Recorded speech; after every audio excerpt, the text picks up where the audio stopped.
শুভ্রর কথায় রিদিতার টপিকটা বাদ দিয়ে নিজেদের মতন আড্ডা শুরু করে সবাই। শুভ্রর ভিতরে টেনশন কাজ করছে, কারণ রিদিতা তাকে শাসিয়ে গেছে সিগারেট খাওয়া নিয়ে। তবে শুভ্র সেটা কাউকে বুঝতে না দিয়ে বন্ধুদের সাথে আড্ডা দিয়ে বাড়িতে চলে যায়। কিন্তু বাড়িতে যাওয়ার পরপরই শুভ্র বিরাট বড় একটা শক খায়। শুভ্রর মা ফোন থেকে শুভ্রর সিগারেট খাওয়ার ছবি বের করে সেটা শুভ্রকে দেখায়। শুভ্র চোখ সোজা কপালে উঠে গেছে ছবিটা দেখে। কথায় আছে না, যেখানে বাঘের ভয় সেখানেই সন্দেহ হয়। শুভ্র আগেই অনুমান করেছিল রিদিতা তার বাসায় সিগারেট খাওয়ার বিষয়টা বলে দেবে, কিন্তু রিদিতা যে তার সিগারেট খাওয়ার অবস্থার ছবি তুলে প্রমাণসহ তার মায়ের কাছে দেবে, সেটা শুভ্র কখনো ভাবতেও পারেনি। লজ্জায় মাথা নামিয়ে রেখেছে শুভ্র। তখনই শুভ্রর মা বলে ওঠে, শুভ্র, তুই কবে থেকে এইসব সাইপাস খাওয়া শুরু করেছিস? মানে কি মা মানে? মা আসলে মাঝে মধ্যে বন্ধুদের সাথে একটু একটু খাই। শুভ্র, তুই যথেষ্ট বড় হয়েছিস, তোকে এসব নিয়ে বলার মতন বয়সটা তোর নেই। যখন ছোট ছিলি তখন না হয় ভুলগুলো ধরিয়ে দিয়েছি, কিন্তু এখন তো তোর সেই বয়সটা নেই। এছাড়া মা নিজে সন্তানকে এসব নিয়ে বলাটাও তো এক প্রকার লজ্জার। তবে হ্যাঁ, অধিকাংশ ছেলেদেরই কম বেশি টুকটাক এসবের অভ্যাস থাকে।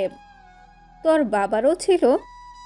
তবে আমি বলবো, যা করবি বুঝে শুনে করবি, কারণ তুই বড় হয়েছিস। 2 দিন পর তোর নিজেরও একটা সংসার হবে। তোকে সব কিছুতে বাধা দেওয়ার মতন সময়টা এখন আর নেই। তাই বলছি, যা করবি একটু ভেবেচিন্তে করিস। এবার যা, গিয়ে ফ্রেশ হয়ে আয়। শুভ্র চুপচাপ মায়ের কথা মতন ফ্রেশ হতে চলে যায়। ভেতরে প্রচন্ড রাগ চেপে আছে রিদিতার কারণে। যাই করুক না কেন, মা আর ছেলের মধ্যকার প্রাইভেসি ভেঙে দিয়ে রিদিতা কাজটা ঠিক করেনি। এজন্যই হয়তো বলে নারীদের দ্বারাই সবকিছু সুন্দর হয়, আবার নারীদের কারণেই সব ধ্বংস হয়। আর সেই নারী শয়তানের অনেক বড় একটা হাতিয়ার। শুভ্র ফ্রেশ হয়ে রুমে বসে আছে। ঘড়ির কাঁটা 7টা অতিক্রম করেছে। কিছু সময় পরেই রিদিতার পরিবার শুভ্রদের বাড়িতে আসে। শুভ্র মেহমানদের কাছে চলে যায়। 2 পরিবারের মধ্যে বিয়ের ডেট নিয়ে আলোচনা চলছে। আসছে শুক্রবার দুজনের বিয়ের ডেট ঠিক করে। তখনই রিদিতা এসে হাজির হয় শুভ্রের বাড়িতে। রিদিতা হাজির হওয়ার পর সবাইকে বলে বিয়েটা আসছে শুক্রবার নয়, এর পরের শুক্রবার, মানে আগামী মাসের শুরুর দিকে সে করতে চায়। রিদিতার কথা মতন সবাই বিয়ের ডেট আগামী শুক্রবারের পরের শুক্রবার ঠিক করে। শুভ্র এত সময় চুপচাপ বসেছিল, কিন্তু রিদিতাকে দেখা মাত্রই তার চরম রাগ হয়। তবে সেটা সে প্রকাশ করে না। সবার সামনে একটা বাহানা করে নিজের রুমে চলে যায়। শুভ্র চলে যাওয়ার খানিক বাদেই শুভ্রর মা বলে, আমরা তো সব কিছু আলোচনা করলাম। এখন আমার মনে হয় রিদিতা আর শুভ্রকে কিছু সময়ের জন্য আলাদাভাবে কথা বলতে দেওয়া উচিত, কারণ তাদেরও তো আর আমাদের আলোচনার বাহিরে কোনো চিন্তাভাবনা বা কোনো কথাবার্তা থাকতে পারে। শুভ্রর মায়ের কথায় রিদিতার পরিবার সম্মতি জানায়। শুভ্রর মা রিদিতার পরিবারের সম্মতি পেয়ে রিদিতাকে বলে, রিদিতা মা, তুমি শুভ্রর সাথে আলাদাভাবে কিছু সময় কথাবার্তা বলে এসো। ওই যে শুভ্রর রুম, তুমি শুভ্র রুমে গেলেই তাকে পাবে। ঠিক আছে আন্টি। এখনের জন্য আন্টি ডাকটা মেনে নিলাম, তবে বিয়ের পর কিন্তু সেটা আর চলবে না। তখন মা বলেই ডাকতে হবে। আচ্ছা। এবার যাও, গিয়ে কথা বলে এসো। রিদিতা শুভ্রর মায়ের দেখিয়ে দেওয়া রুমটার দিকে চলে যায়, কিন্তু রুমে গিয়ে দেখে শুভ্র রুমে নেই। রিদিতা কিছুটা অবাক হয়, তবে নিজেকে সামলে নিয়ে রুমের মধ্যে ভালো করে চোখ বুলাতেই দেখে রুমের বাম দিকে একটা দরজা। রিদিতা দরজাটা অনুসরণ করে রুমের বাহিরে বারান্দায় চলে যায়। বারান্দায় পৌঁছাতেই রিদিতা অনেকটা আশ্চর্য হয়। বারান্দায় অনেক ফুলের গাছ লাগানো। ফুলের সুবাস বাতাসের সাথে ভেসে তার নাকে এসে ঠেকছে। রিদিতা খুশিতে আত্মহারা হয়ে যায়। রিদিতার ফুল অনেক পছন্দ। রিদিতা সমস্ত ফুল গাছের উপরে মনে সুখে হাত বুলিয়ে দিতে দিতে সামনে এগোতে থাকে। কিন্তু কিছুটা সামনে এগোতেই বারান্দার এক কোণে অন্ধকার কিছু একটা নড়ে উঠতে দেখে। ভয় পেয়ে ওঠে রিদিতা। রিদিতার কপালে ঘাম ছুটে যায়। ভয়ে রিদিতা চিৎকার দিতেই যাবে, তখনই অন্ধকারের ভেতর থেকে শুভ্র বেরিয়ে এসে রিদিতার মুখ চেপে ধরে। রিদিতা আরো ভয় পেয়ে যায়, কিন্তু পরক্ষণে শুভ্রকে খেয়ে রিদিতার কিছুটা স্বস্তি ফিরে আসে। তবে ভয় পাওয়ার কারণে রিদিতার শরীর এখনো কাঁপছে, সেই সাথে হাঁপাতেও শুরু করেছে। শুভ্র রিদিতার মুখ থেকে হাত সরিয়ে রিদিতাকে বলে, ভয় পাওয়ার কিছু নেই, আমি শুভ্র। শুভ্রর কথা শুনে রিদিতা হাঁপাতে হাঁপাতে বলে, এই ছেলে, তুই অন্ধকারে ভূতের মতো দাঁড়িয়ে কি করছিস? আর একটু হলেই তো আমার অবস্থা টাইট হয়ে যেত। কি আর করব, আমি রাতের বেলায় অধিকাংশ সময় এখানেই বসে থাকি। ওই যে কোনায় অন্ধকারে একটা দোলনা আছে, আমি সেখানেই বসেছিলাম। রিদিতা শুভ্রর কথার বিপরীতে আর কিছু বলে না, চুপচাপ কিছু সময় দাঁড়িয়ে থেকে নিজেকে শান্ত করে। এরপর শুভ্রকে বলে, তোর বারান্দাটা তো বেশ সুন্দর। কে লাগিয়েছে এত ফুল গাছ? আমি। বাহ, বেশ অবাক হলাম। তোর মতো মানুষ ফুল গাছ প্রেমী, সেটা ভাবতেও অবাক লাগছে। তবে যাই বলিস না কেন, তোর এই বারান্দার পরিবেশটা অনেক বেশি সুন্দর। যে কেউ আসলেই তার মন জুড়িয়ে যাবে। যার চিন্তা ভাবনা যেমন সে তেমনটাই তো ভাববে। আচ্ছা যাই হোক, বলেন আপনি এখানে কি করছেন? তোর সাথে কথা বলতে এসেছি।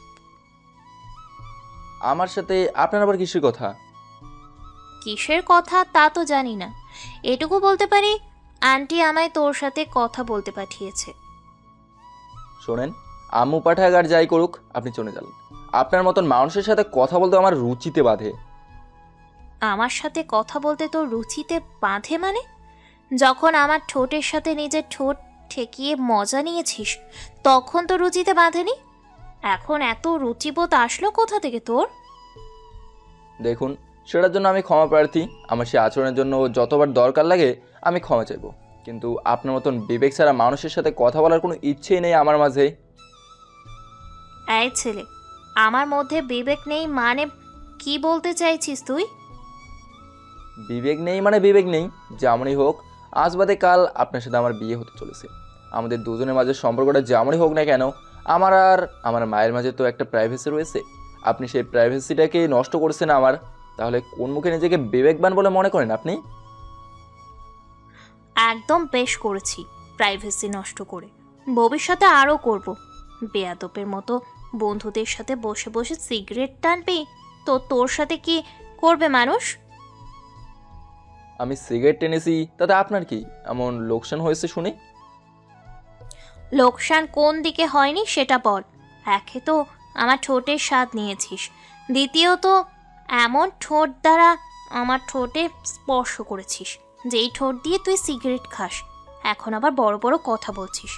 যদি তোর ঠোঁটের প্রথম স্পর্শটা আমার ঠোঁটে হতো তাহলেও হয়তো আমি এতটা রিয়্যাক্ট করতাম না, কিন্তু তুই যেহেতু আমার অপছন্দের জিনিসটাকে খেয়েছিস তাই তোর সাথে ওই রকমটা করেছি, আর ভবিষ্যতেও করব যদি তুই কখনো আমার অপছন্দের জিনিসগুলো করিস। আপনার বলা শেষ হলে এবার চলে যান এখান থেকে। বিশ্বাস করুন, আপনার সাথে তর্কে জড়াবার কোনো ইচ্ছেই নেই আমার মাঝে। যার মধ্যে বিবেকের চাইতে জেদ বেশি তার সাথে কথা বলাটাই বেকার। অনুরোধ, আপনি এখান থেকে চলে যান। আপনাকে দেখলেই আমার রাগ উঠছে। আমি যাব না। কি করবি তুই? আমার বারান্দাটা ভালো লেগেছে, আমার যতক্ষণ ইচ্ছে আমি ততক্ষণ এখানেই থাকবো। ঠিক আছে, তাহলে থাকেন আপনি এখানে, আমি চলে যাচ্ছি এখান থেকে। রিদিতার কথাবার্তা শুনে নিজের রাগকে কন্ট্রোল করা শুভ্রের জন্য দায় হয়ে ঠেকেছে। সে কারণে সে নিজেকে সামলাতে বারান্দা থেকে চলে আসার জন্য অগ্রসর হয়, কিন্তু তখনই রিদিতা এক অদ্ভুত কাণ্ড ঘটায়। রিদিতা শুভ্রকে পেছন থেকে টেনে দিয়ে তার দিকে ঘুরিয়ে নিজের থেকেই শুভ্রের ঠোঁট নিজের ঠোঁটে চেপে ধরে। শুভ্র অবাক হয়ে যায় রিদিতার আচরণে। চোখ কপালে উঠে গিয়েছে শুভ্রর, কিন্তু রিদিতার বিন্দু পরিমাণও হেলদোল নেই। রিদিতা নিজের কাণ্ড করায় ব্যস্ত, তার যেন কোনো কিছু দেখবার মতন সময় নেই। আলতো করে শুভ্রর শার্ট খামচে ধরে শুভ্রকে বারান্দার গ্রিলের সাথে ঠেকিয়ে ধরে শুভ্রর ঠোঁটের মাদকতা গ্রহণ করায় ব্যস্ত রিদিতা। যেই রিদিতা শুভ্রর কাছে আসা নিয়ে হাজারটা শর্ত লাগিয়েছে, সেই রিদিতা এখন নিজেই শর্তের বাউন্ডারি অতিক্রম করে বাহিরে কদম ফেলেছে। শুভ্র চুপ করে রিদিতার তামাশা দেখছে। রিদিতার কাজে একবারের জন্য বাধা প্রদান করেনি সে। যত সময় যাচ্ছে রিদিতা ততই উন্মাদ হয়ে যাচ্ছে। আগের তুলনায় ক্রমাগতভাবে শুভ্রর সাথ রিদিতা আরো জোরে চেপে ধরছে। এভাবে বেশ কিছুটা সময় যাওয়ার পর রিদিতা শুভ্রকে ছেড়ে দেয়। শুভ্র সর্বোচ্চ এক নাগাড়ে 5 মিনিট রিদিতার ঠোঁটে স্পর্শ করেছিল, কিন্তু রিদিতা শুভ্রকেও হার মানিয়েছে। এক নাগাড়ে 8 মিনিটেরও বেশি সময় শুভ্রর ঠোঁটে স্পর্শ করেছে রিদিতা। শুভ্র আগের ন্যায় চুপ করেই দাঁড়িয়ে আছে, কিন্তু রিদিতা নিজেই হাঁপাচ্ছে। কারোর মুখে কোনো কথা নেই। কিছুটা সময় দুজনেই চুপ করে দাঁড়িয়ে থাকে। এর মধ্যে রিদিতাও স্বাভাবিক হয়, কিন্তু রিদিতা স্বাভাবিক হতেই তার মধ্যে লজ্জা এসে ভর করে। সে শুভ্রর সাথে এত সময় কি করেছে সেটা ভাবতেই লজ্জায় মাথা কাটা যাওয়ার মতন অবস্থা হয়েছে তার। শুভ্রর চোখের সাথে চোখ মেলাতে পারছে না লজ্জায়। বিপাকের মধ্যে পড়ে গিয়েছে রিদিতা। রিদিতা না পারছে শুভ্রর সাথে স্বাভাবিকভাবে কথা বলতে, আর না পারছে কথা না বলে চোরের মতন এখান থেকে পালিয়ে যেতে। রিদিতা কোনো উপায় খুঁজে পাচ্ছে না। এরই মধ্যে শুভ্র নীরবতা ভাঙে, কারণ শুভ্র ভালো করেই জানে এখনই উপযুক্ত সময় রিদিতার থেকে প্রতিশোধ নেওয়ার। সে কারণে সে নীরবতা ভেঙে বলে, কে জানি আপত্তি জানিয়েছিল আমার সিগারেট খাওয়া ঠোঁট দিয়ে তার ঠোঁটে স্পর্শ করায়। এখন তাহলে সে নিজেই কিভাবে আমার সিগারেট খাওয়া ঠোঁটে স্পর্শ করলো, তাও আবার আমার চেয়ে এতটা দীর্ঘক্ষণ সময়। শুভ্রর কথা শুনে রিদিতার চেহারা লজ্জায় আরো লাল হয়ে যায়। মুখ থেকে কোনো বলি বের হচ্ছে না রিদিতার। লজ্জা থেকে বাঁচার জন্য নজর নিচের দিকে করে রেখেছে রিদিতা। বেশ ভালোভাবেই ফেসে গেছে রিদিতা শুভ্রের কাছে। এজন্যই বলে পরিস্থিতি অনেক সময় ভালো ভালো মানুষকেও আটকে দেয়। রিদিতার এখন সেই সময়টাই চলছে, আর সময় চলছে শুভ্রের আওতায়। শুভ্র এই সুযোগটাকে হাতছাড়া করতে চায় না, তবে সে এটাও মাথায় রেখেছে সুযোগ লুফে নিতে গিয়ে অতিরিক্ত যেন না হয়, কারণ সময়টা সবসময় তার অনুকূলেও থাকবে না, সময় আবারও ঘুরবে।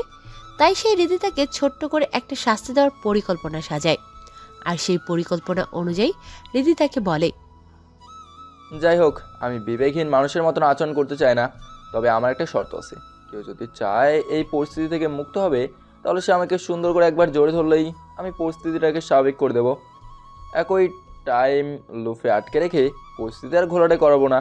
এখন বাকিটা তার ইচ্ছা। রিদিতার কাছে আর কোনো উপায় নেই শুভ্রের শর্ত মেনে নেওয়া ছাড়া। রিদিতা শুভ্রের কথা অনুযায়ী শুভ্রকে জড়িয়ে ধরে।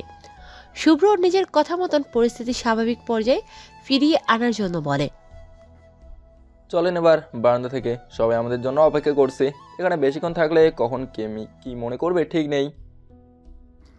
শুভ্র রিদিতাকে বারান্দা থেকে চলে যেতে বলে সে নিজেই আগে অগ্রসর হয়, আর রিদিতা শুভ্রের পেছন পেছন বারান্দা থেকে বের হয়। কিন্তু বারান্দা থেকে বের হওয়ার পরক্ষণেই রিদিতা আগে এগিয়ে গিয়ে জলদি করে রুম থেকে বেরিয়ে যাওয়ার জন্য তাড়াহুড়ো শুরু করে। তখনই শুভ্র রিদিতাকে থামিয়ে দিয়ে বলে, এত তাড়াহুড়োর কিছু নেই, আপনি এখানে কিছুক্ষণ অপেক্ষা করুন, এরপর আমি ফিরে আসলে ধীরে সুস্থে যাবেন। শুভ্র রিদিতাকে কেন অপেক্ষা করতে বলেছে রিদিতা সেটার আগামাথা বুঝতে পারছে না। তবে সে শুভ্রর কথাতে মান্য করে রুমে অপেক্ষা করে শুভ্রর কথা মতন। আর শুভ্র চলে যায় ওয়াশরুমে, কারণ শুভ্র একই ভুল আর দ্বিতীয়বার করতে চায় না। ভাগ্যিস গতবার ঠোঁটে লেগে থাকা লিপস্টিকের দাগ আহনাব দেখতে পেয়েছিল, না হয়তো তার লজ্জায় পড়তে হতো। তাই সে এবার সতর্কতা অবলম্বন করে বারান্দা থেকে বেরিয়ে আসার পরপরই ঠোঁট থেকে দাগ সরাতে ওয়াশরুমে ঢুকে পড়েছে। ওয়াশরুমে ঢুকে ভালো করে মুখ ধুয়ে একটু পর বেরিয়ে আসে। এরপর ওয়াশরুম থেকে বেরিয়ে এসে রিদিতাকে বলে সে যেন ঠোঁটে লেপ্টে থাকা লিপস্টিকগুলো ওয়াশরুমে গিয়ে ঠিক করে আসে। রিদিতা এত সময় পর বুঝতে পারে শুভ্র কেন তাকে যেতে বারণ করেছে। রিদিতা শুভ্রের কথা মতন ওয়াশরুমে গিয়ে ঠোঁটের লিপস্টিক ঠিক করে আসে। এরপর স্বাভাবিকভাবে রুম থেকে বেরিয়ে যায়। রিদিতা রুম থেকে বের হওয়ার কিছুক্ষণ পর শুভ্র রুম থেকে বের হয়। দুজন সবার সামনে উপস্থিত হওয়ার পর রাবেয়া খাতুন রিদিতাকে বলে, রিদিতা মা, তোমাদের কি আলাদা কোনো প্ল্যান বা আলাদা কোনো মতামত আছে? না আন্টি, নেই। শুভ্র, তোর একান্ত কোনো মতামত আছে? না। ঠিক আছে, তাহলে এই কথাই রইল। এই শুক্রবারের পরের শুক্রবার মানে আগামী মাসের শুরুর দিকে তাহলে আপনাদের মেয়ে হৃদিতা আর আমার ছেলে বিয়ে ফাইনাল।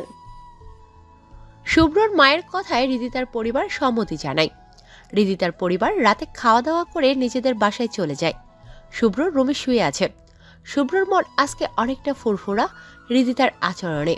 হৃদিতা আজ হুট করেই তার কাছাকাছি এসে তাকে চমকে দিয়েছে। হৃদিতার এমন পরিবর্তনে শুভ্র অনেকটা খুশি। এতদিন মনের ভিতর হৃদিতাকে নিয়ে হাজারটা সংশয় ছিল।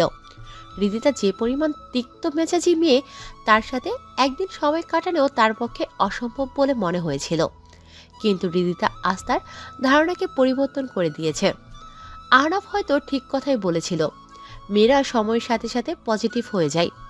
শুভ্র হৃদিতাকে নিয়ে কল্পনার বিভোরে এমন সময় শুভ্রর মায়ের আগমন ঘটে রুমে। শুভ্র তার মায়ের আগমনে কল্পনার জগৎ থেকে বেরিয়ে আসে। আর শুভ্রর মা রুমে প্রবেশ করে শুভ্রর পাশে এসে বিছানায় বসে বলে, শুভ, আমার কিন্তু হৃদিতাকে তোর বউ হিসেবে বেশ পছন্দ হয়েছে। দেখতে শুনতে কিন্তু অনেক মিষ্টি, তোর সাথেও বেশ মানাবে। তবে একটা জিনিস বুঝলাম, হৃদিতা একটু জেদি টাইপের মেয়ে। কারণ হৃদিতার মা শুরুতে আমায় বিয়ের জন্য একবার অমত করে, পরবর্তী তিনি নিজেই আবার বিয়ের জন্য আমার সাথে কথাবার্তা বলে। তখন তিনি আমায় বলেছিলেন শুরুতে নাকি হৃদিতার কারণেই তিনি অমত করেছিল, কিন্তু পরবর্তীতে হৃদিতা নাকি তার মাকে বলেছে সে বিয়ে করলেই তোকেই করবে, তোকে ছাড়া অন্য কাউকে সে বিয়ে করবে না। আমি তখনই বুঝেছি হৃদিতা একটু জিদি টাইপের, সেই সাথে কিছুটা দিমাগ ক্যারি করে সে।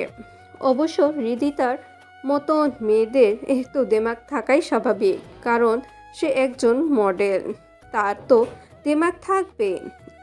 এছাড়া হৃদিতার কিছুটা দিমাগ নিয়ে চলাফেরা করাটাই ভালো, এতে করে কুমতলব নিয়ে কেউ তার ধারে কাছে আসতে পারবে না। তবে যাই হোক, দেখবি তোর সাথে সে এরকমটা করবে না। হ্যাঁ, শুরুর দিকে কিছুটা অমিল বা 19-20 হতে পারে দুজনের মধ্যে, তবে সময়ের সাথে সাথে সব কিছু ঠিকঠাক হয়ে যাবে। আচ্ছা, তুই তাহলে ঘুমা, আমিও যাই। আচ্ছা। শুভ্রের মা চলে যায় আর শুভ্র হৃদিতাকে নিয়ে ভাবতে ভাবতেই ঘুমিয়ে পড়ে। পরদিন শুভ্র অফিসে বসে কাজ করছে। আজকেও রিজিতা ফটোশ্যুটের জন্য তাদের অফিসে আসবে। হৃদিতা 11টা নাগাদ আহনাফের অফিসে আসে। আজ শুভ্র কেবিনে বসে না থেকে হৃদিতার ফটোশ্যুট দেখবে বলে পরিকল্পনা করে, কারণ তার বউ আসবে আর সে ফটোশ্যুট দেখবে না, এটা কি হয় নাকি? যতই হোক তার বউ বলে কথা।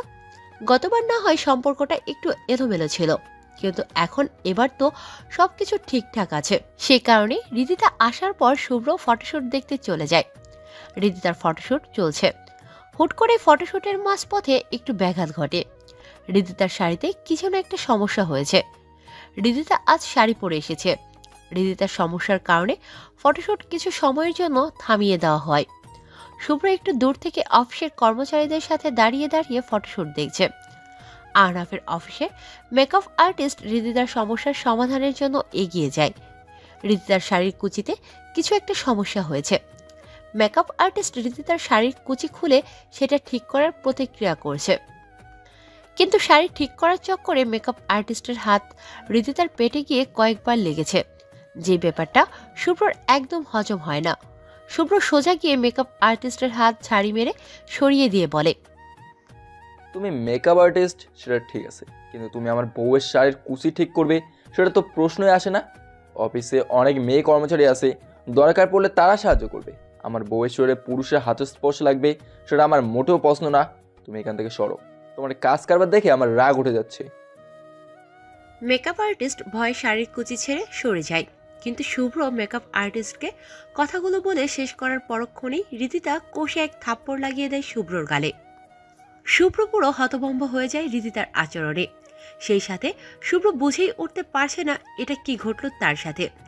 শুভ্রর সাথে সাথে উপস্থিত সবাই চমকে ওঠে হৃদিতার আচরণে। সবাই অবাক দৃষ্টিতে হৃদিতা আর শুভ্রর দিকে তাকিয়ে আছে। হৃদিতা তখনই আবার সবার সামনে তিক্ত কণ্ঠে শুভ্রকে বলে ওঠে, এই, তোর সাহস হয় কি করে মেকআপ আর্টিস্টের কাজে মধ্যে এসে বাধা দেওয়ার? কে তুই? আর কিসের বউ বউ লাগিয়েছিস? তুই কোথায় আর আমি কোথায় কখনো বিবেচনা করে দেখেছিস? তোর মতো ছেলের মুখে বউ নিয়ে আদিক্ষেতা কখনো মানায় না, তাও আবার আমার মতো মেয়েকে নিয়ে। তাহলে তুই কোন সাহসে এখানে এসে অধিকার ফলাচ্ছিস আমাকে নিয়ে? তোর সাহস তো কম না? নাকি গতকাল একটু ভালো আচরণ করেছি দেখে মাথায় উঠে নাচতে শুরু করেছিস? কথার উত্তর দে আমার। শুভ্র রিদিতার আচরণে কথা বলার ভাষা হারিয়ে ফেলেছে। এতগুলো মানুষের সামনে থাপ্পড় খেয়ে লজ্জায় মুখ থেকে কথা বের হচ্ছে না। ঘূর্ণিঝড়ের আভাসের ন্যায় চেহারার মধ্যে অন্ধকার নেমে এসেছে। একটু আগের হাসি খুশি চেহারাটা কিছু সময়ের মধ্যে রূপ পাল্টে মলিন হয়ে গেছে। শুভ্র লজ্জার কবল থেকে বাঁচতে নজর নিচের দিকে করে রেখেছে। শুভ্রর এমন নীরবতা দেখে রিদিতা আবারও বলে ওঠে, কি হলো? আমার কথার উত্তর দিচ্ছিস না কেন? এতগুলো কথা বললাম, তা কি তোর কানে যায়নি? নাকি আরো কয়েকটা থাপ্পড় খাওয়ার ইচ্ছে আছে তোর? কথার উত্তর দে আমার। শুভ্রর মুখে এবারও কোনো কথা নেই। শুভ্রর আচরণে রিদিতার রাগ উঠে যায়। সকলের সামনেই খপ করে শুভ্রর কলার চেপে ধরে আবারও থাপ্পড় মারার পরিকল্পনা করে, কিন্তু হাত উঠিয়ে মারতে গিয়েও কিছু একটা ভেবে হাত নামিয়ে ফেলে রিদিতা। তবে না মারলেও মুখের বুলি বন্ধ হয়নি। হাত নামানোর পরবর্তী মুহূর্তেই শুভ্রকে বলে, তোর মতো ছেলেকে মারলেও কোনো কাজে আসবে না, কারণ তোর মধ্যে লজ্জা নেই। তবে শোন, আগামী থেকে কখনো আর আমাকে নিয়ে বউ বলে দাবি করবি না, আর না কখনো আমাকে নিয়ে আদিক্ষেতা করবি। আমাদের দুজনের বিয়ে হয়েছে ঠিকই, কিন্তু কোন মর্মে হচ্ছে সেটা তুই ভালো করেই জানিস। অতএব কোনো প্রকার ন্যাকামো যেন না দেখি। এবারের মতো আর কিছু বললাম না, কিন্তু ভবিষ্যতে যদি কখনো আর এমন আচরণ করিস তখন কিন্তু আরো ভয়ঙ্কর কিছু হবে। এবার হাত উঠিয়েছি, পরের বার কিন্তু অন্য কিছু উঠবে। এখন চোখের সামনে থেকে দূর হ আমার। আর মেকআপ আর্টিস্ট কে ছিলেন, উনি একটু এসে আমার শাড়িটা ঠিক করে দিয়ে যান। শুভ্র আর এক সেকেন্ডও দেরি না করে সেখান থেকে নিজের কেবিনে চলে যায়। এত সময় শুভ্র রিদিতাকে কিছু না বললেও এখন তার রাগে পিত্তি ফেটে যাচ্ছে। তবে রাগটা রিদিতার ওপর নয়, নিজের উপরই হচ্ছে। সে মানুষ চিনতে ভুল করে ফেলেছে।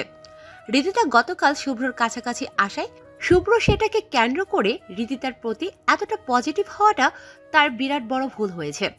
কথায় আছে না, অনেক জিনিস দেখতে সুন্দর কিন্তু তার গুণগত মান একদম বিষাক্ত। রিদিতাও তদ্রূপ সেরকম। সে দেখতে সুন্দর কিন্তু তার ভেতরটা তার চেহারার মতন পরিষ্কার নয়। শুভ্র চেয়ারের উপরে বসে টেবিলের উপরে দুপা উঠিয়ে দিয়ে অফিসের ওয়াচম্যানকে ফোন করে তার ক্যাবিনে আসতে বলে। শুভ্রর ফোন পাওয়ার খানিক বাদেই ওয়াচম্যান শুভ্রর ক্যাবিনে এসে হাজির হয়। শুভ্র পকেট থেকে মানিব্যাগ বের করে 500 টাকার একটা নোট বের করে ওয়াচম্যানের দিকে এগিয়ে দিয়ে বলে, অফিসের বাইরের দোকানটা থেকে গিয়ে আমাকে এক প্যাকেট বেনসন সিগারেট এনে দাও তো। ওয়াচম্যান শুভ্রর কথা মতন সিগারেট আনতে চলে যায়। অন্যদিকে রিদিতার শাড়ি অফিসের এক মেয়ে কর্মচারী ঠিক করে দেয়। যদিও বা রিদিতা মেকআপ আর্টিস্টকে শাড়ি কুচি ঠিক করতে ডেকেছিল, কিন্তু মেকআপ আর্টিস্ট ইতিমধ্যেই কোনো একটা কারণে সেখান থেকে চলে গিয়েছে। তাই অফিসের একজন কর্মচারী রিদিতার শাড়ির কুচি ঠিক করে দিয়েছে। ফটোশুট আবার শুরু হয়। রিদিতা ফটোশুট শেষ করে অফিস থেকে বেরিয়ে চলে যায়। গাড়ির মধ্যে বসে আছে রিদিতা আর মনে মনে ভাবছে অবশেষে তার প্রতিশোধ পূর্ণ হয়েছে। রিদিতা আসলে শুভ্রর সেদিনকার আচরণের কারণেই গতকাল শুভ্রর কাছাকাছি গিয়েছিল, যাতে করে শুভ্রর উপরে কিছুটা পজিটিভিটি দেখালে শুভ্র তার প্রতি পজিটিভিটি দেখাবে, আর রিদিতা সেই সুযোগটা কাজে লাগিয়ে শুভ্রর উপরে প্রতিশোধ নেবে। রিদিতার গতকালের সবকিছু একটা প্ল্যান ছিল, কিন্তু যদিও অবশ্য রিদিতা প্রতিশোধের জন্য গতকাল এমন করেছিল, কিন্তু সে সত্যিকার অর্থেই গতকাল শুভ্রর কাছাকাছি গিয়ে কন্ট্রোল হারিয়ে ফেলেছিল। নেশায় আসক্ত হয়ে পড়েছিল শুভ্রর। তবে যত যাই হোক, প্রতিশোধ নিতে পেরে রিদিতা চরম খুশি। রিদিতার সাথে জোর খাটানোর ফল সে শুভ্রকে বুঝিয়ে দিয়েছে। অন্যদিকে রিদিতা ফটোশুট শেষ করে চলে যাওয়ার পর আহনাফ শুভ্রর কেবিনে যায়, কিন্তু কেবিনে যাওয়ার পরক্ষণেই আহনাফ দেখে শুভ্র টেবিলের ওপরে 2 পা তুলে দিয়ে বসে বসে সিগারেট টানছে। পুরো রুমে সিগারেটের গন্ধে ভরে গিয়েছে। সেই সাথে শুভ্রর আশেপাশে 3-4টা সিগারেটের উচ্ছিষ্ট অংশ পড়ে আছে, আহনাফ শুভ্রর অবস্থা দেখে তাড়াতাড়ি কেবিনের দরজা আটকে দিয়ে শুভ্রর কাছে যায়। শুভ্রর কোনো হেলদোল নেই আহনাফকে দেখার পরেও। নিজের মতন সিগারেট টানায় ব্যস্ত সে। মনে হচ্ছে যেন এটা শুভ্রর নিজের অফিস। আহনাফ শুভ্রর অবস্থা দেখে তার কাছে গিয়ে বলে, শুভ্র, এত সিগারেট একসাথে খেলে তোর তো অবস্থা 12টা বাজবে। এত সিগারেট একসাথে কেউ খায়? আমার অবস্থা আর কি, 12টা বাজবে। হৃদিতা ইতিমধ্যেই তো আমার মান সম্মানের অবস্থা যা 12টা বাজার তা বাজিয়ে দিয়েছে। শুভ্র, তুই কি ভাবছিস রীতিতে তোর সাথে ওইরকমটা করে খুব মহৎ হয়ে গিয়েছে সে? শোন, সে হয়তো ওইরকমটাই ভাবছে, কিন্তু বন্ধু সত্যিটা হচ্ছে সে তোকে অপমান করে উল্টো নিজের ইজ্জত আরও কমিয়েছে। একজন পুরুষ সবসময় তার অর্ধাঙ্গিনীকে আগলে রাখবে, এটাই স্বাভাবিক, আর তুই সেটাই করেছিস। কিন্তু সে সেটার কদর না করে উল্টো যে বাজে ব্যবহারটা করেছে সেটা করে সে নিজের ইজ্জতটাই আমার অফিসের কর্মচারীদের সামনে খসিয়েছে। একজন স্ত্রী কখনোই তার স্বামীর প্রতি এতটা নির্দয় হতে পারে না। রীতিতার আচরণের ফল সে দেখবি সময় মতন ঠিকই পেয়ে যাবে। আর তুই মেকআপ আর্টিস্টের বিষয় নিয়ে মন খারাপ করিস না। আমি পরবর্তীতে মেকআপ আর্টিস্টকে ইশারা করে সরিয়ে দিয়ে একজন মেয়ে এমপ্লয়কে দিয়ে রীতিতার শাড়ি ঠিক করিয়েছি। শোন, তোর কথাগুলো যুক্তিসঙ্গত, কিন্তু তোর কথাগুলো আমার জন্য কতটুকু মাইনে রাখে তা আমার জানা নেই। কারণ হৃদিতার আচরণে তাকে নিয়ে ভাবতেও আমার বিবেকে লাগছে এখন। তবে আহনাফ শোন, তোকে কিছু কথা বলি। আমি তোর কোম্পানিতে সামান্য বেতনের চাকরি করি, যদিও বেতনটা সামান্য না, কিন্তু হৃদিতার জন্য সেটা একদম তুচ্ছ। তাই সে আমাকে সাধারণ ভেবে তুচ্ছ তাচ্ছিল্য করছে, আমাকে কটাক্ষ করে কথাবার্তা বলছে। কিন্তু হৃদিতার ধারণাতেও নেই আমার মতন সাধারণ মানুষ যদি পরিপূর্ণ আয়োজন করে তার বিরুদ্ধে মাঠে নামে তাহলে তার শরীরের ডাইসও চেঞ্জ হয়ে যাবে। এমনকি তার শরীরে শিরায় উপশিরায় যত দেমাক আর অহংকার বাসা বেঁধে আছে সব আমার সামনে এসে ছিটকে পড়তে বাধ্য হবে। কারণ সাধারণ মানুষরা ধৈর্যের বাঁধ ভাঙলেই ক্ষেপে ওঠে, আর তারা যখন ক্ষেপে তখন তারা কিন্তু 12টা বাজিয়ে দেওয়া ছাড়া শান্ত হয় না। থাক, বাদ দে রীতিতার কথা। কারণ যে স্বামীর কদর করতে পারে না তার মতো নির্বোধী পৃথিবীতে আর একটাও নাই। সে শুধু অর্থ সম্পদের দিক থেকেই বড় লোক, মনের দিক থেকে নয়। তোর বিষয় নিয়ে এত সব ভাবিস না তো। সমস্ত কিছু সৃষ্টিকর্তার হাতে ছেড়ে দে। হিসেবটা তিনিই সময় মতন রীতিতাকে বুঝিয়ে দেবে। আচ্ছা, এবার সিগারেট খাওয়া বন্ধ কর। এত সিগারেট খাওয়া স্বাস্থ্যের জন্য মোটেও ভালো না। সিগারেট নিবা তুই। আমি তোর কেবিন পরিষ্কার করতে মানুষ পাঠাচ্ছি। শুভ্র আহনাফের কথা মতন সিগারেট খাওয়ায় থামিয়ে দেয়। আহনাফ গিয়ে কেবিন পরিষ্কার করার জন্য লোক পাঠায়। লোক এসেছে কেবিন পরিষ্কার করতে। শুভ্র কেবিন থেকে বেরিয়ে কিছু সময়ের জন্য বাহিরে চলে যায়। অপরদিকে রীতিতা শুভ্রকে সায়স্তা করে খুশি মনে অফিসে বসে ফোন টিপছে। এমন সময় রীতিতার কাছে একটা ফোন আসে। রীতিতা স্বাভাবিকভাবে ফোনটা রিসিভ করে, কিন্তু ফোন রিসিভ করার পর কথাগুলো শুনে রীতিতা মারাত্মকভাবে চমকে ওঠে। রীতিতা অবাক হয়ে ভাবতে থাকে তার মা তাহেরা বেগম হঠাৎ এসব কথা কেন বলছে। অপরদিকে তাহেরা বেগম মেয়ের কাছ থেকে কোনো উত্তর না পেয়ে আবারও জিজ্ঞেস করেন, কি হলো? কথার উত্তর করছিস না কেন? শুভ্র কি হয়েছে? তুই কি তাকে কিছু বলেছিস? রীতিতা বুঝে উঠতে পারছে না পরিস্থিতি কোন ধারাবাহিকতায় চলছে। কারণ তার মায়ের কথার ধরনে সে নিশ্চিত হতে পারছে না তার মা তাহেরা বেগম কি শুভ্রর সাথে করা আচরণের কথা জানতে পেরেছে, নাকি এমনিতেই স্বাভাবিকভাবে প্রশ্নটা করেছে। তাই সে কোনো উত্তর না দিয়ে বিষয়টা বুঝতে কৌশলে কথার মোড় ঘুরিয়ে তার মায়ের কাছে পাল্টা প্রশ্ন করে, মা, কি হয়েছে একটু খুলে বলো তো। আমি না কথার আগা মাথা কিছুই বুঝে উঠতে পারছি না। এই তো একটু আগেই শুভ্রর সাথে আমার কথা হয়েছে। শুভ্র আমায় ফোন করে বলল সে নাকি তোর যোগ্য ছেলে নয়, তোর সাথে কখনোই নাকি শুভ্রর যায় না। তুই তার থেকেও ভালো কাউকে ডিজার্ভ করিস। শুভ্র থেকেও নাকি আরও ভালো ভালো ছেলে আশেপাশে চোখ বুলালে অসংখ্য পাওয়া যাবে। আর তার সাথে তোর বিয়ে হলে তোর কারণে তোকে তার কারণে তোকে নানান জায়গায় জলিল বা সম্মানহানি হতে হবে। তাই আমার কাছে অনুরোধ করলো আমি যেন বিয়ের সম্বন্ধটা ভেঙে দিই। সে আসলে তার মায়ের দিকে তাকিয়ে বিয়ের সম্বন্ধটা নাকি ভাঙতে পারছে না। কি, শুভ্র এইসব কথা তোমায় ফোন করে বলেছে? দাঁড়াও, ওর হিসেব নিকেশ করছি। আমার সূত্র আমার উপরে প্রয়োগ করার মজা তাকে আমি বোঝাবো। কত বড় সাহস সে তোমায় ফোন করে এটা সেটা বলে। শুভ্রকে তো আমি ছাড়বো না। রীতিতা, বুকের ভাষা ঠিক করে কথা বল। মনে রাখবি সে তোর জামাই হতে চলেছে। তোর যতই অর্থ সম্পদ থাকুক না কেন, জামাইয়ের থেকে বড় আর কিচ্ছু না। জামাই তোর উপরে সন্তুষ্ট না থাকলে তুই নারী হিসেবে কলঙ্ক। কি হবে এত টাকা পয়সা দিয়ে?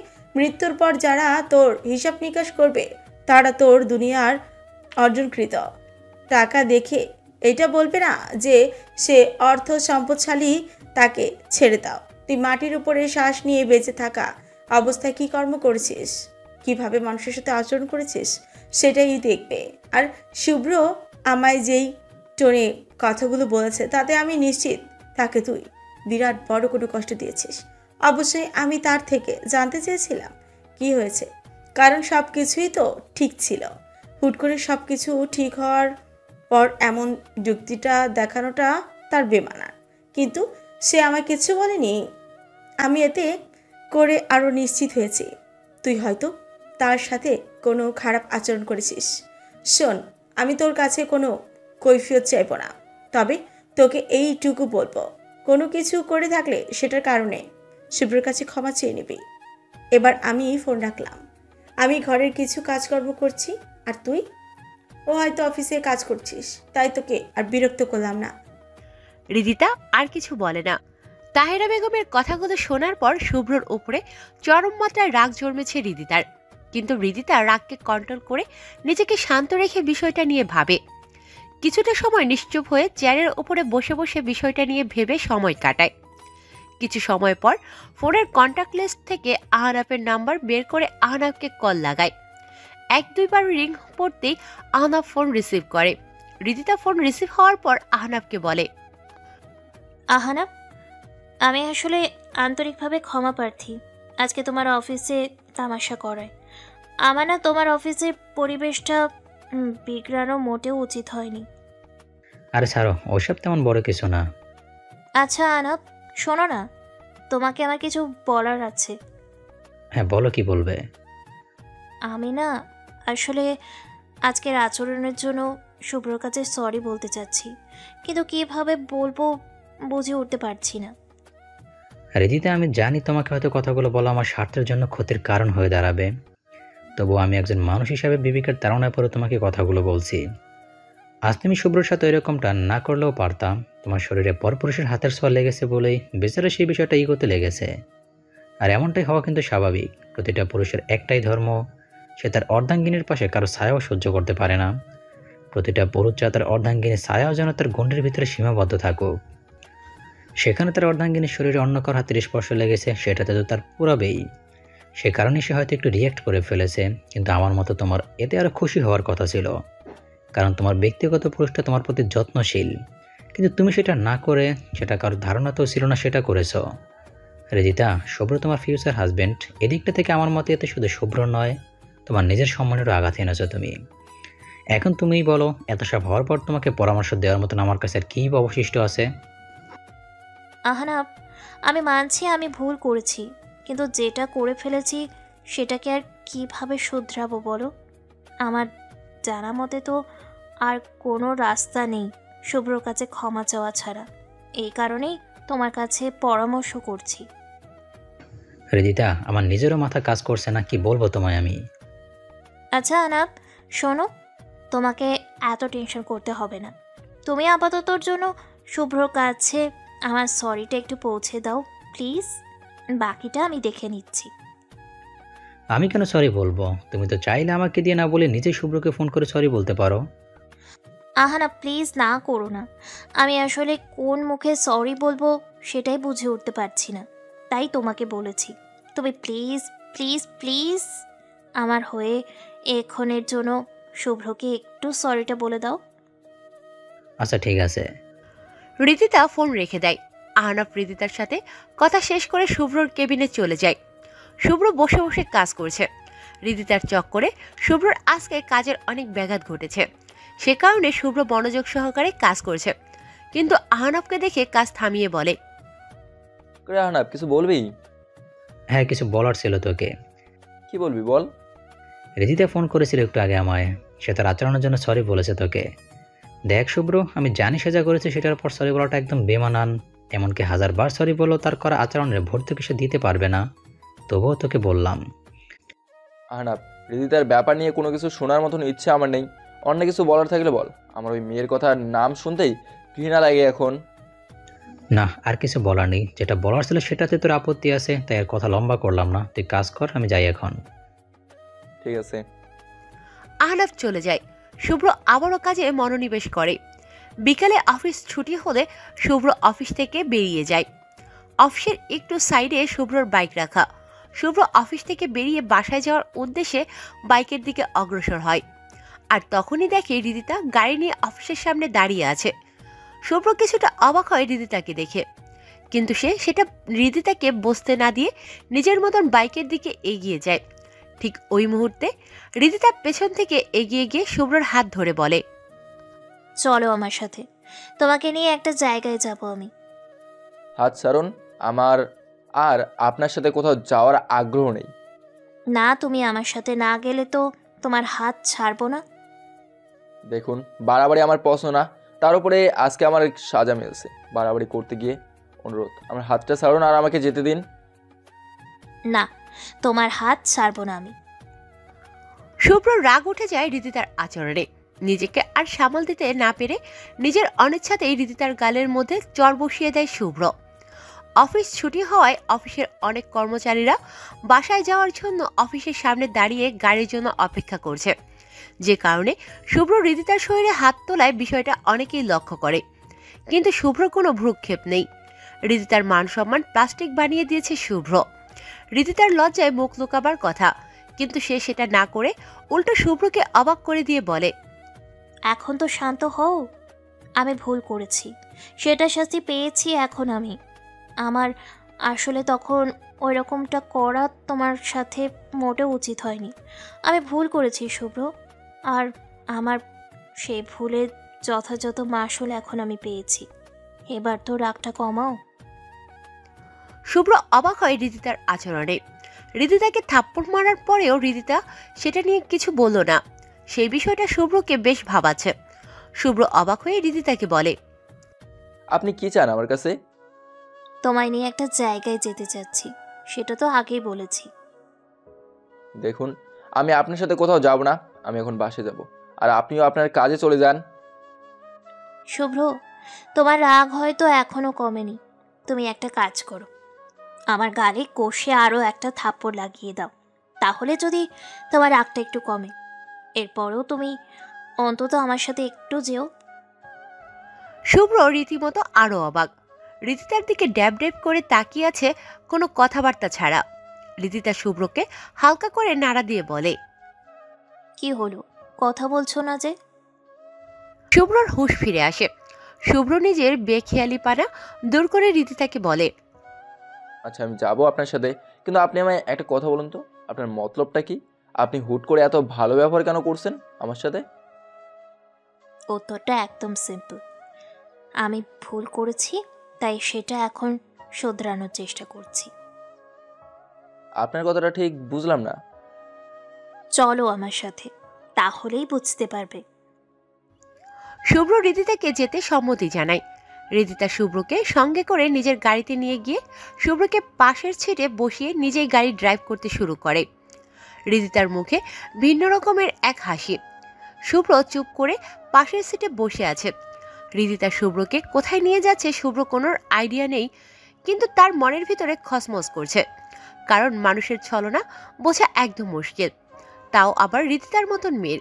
যেই মেয়ে একটু এদিক সেদিক হওয়া মাত্রই রিয়েক্ট করে বসে, সেখানে তাকে থাপ্পড় মারার পরেও সে এত মিষ্টি আচরণ করছে। শুভ্রর মনে খটকা লাগতে শুরু করেছে। রিদিতার মনে আসলে কি চলছে সেটা শুভ্র বুঝে উঠতে পারছে না। তবে কেন জানি শুভ্রর মনে হচ্ছে সামনে তার বিরাট একটা বিপদ আসতে চলেছে।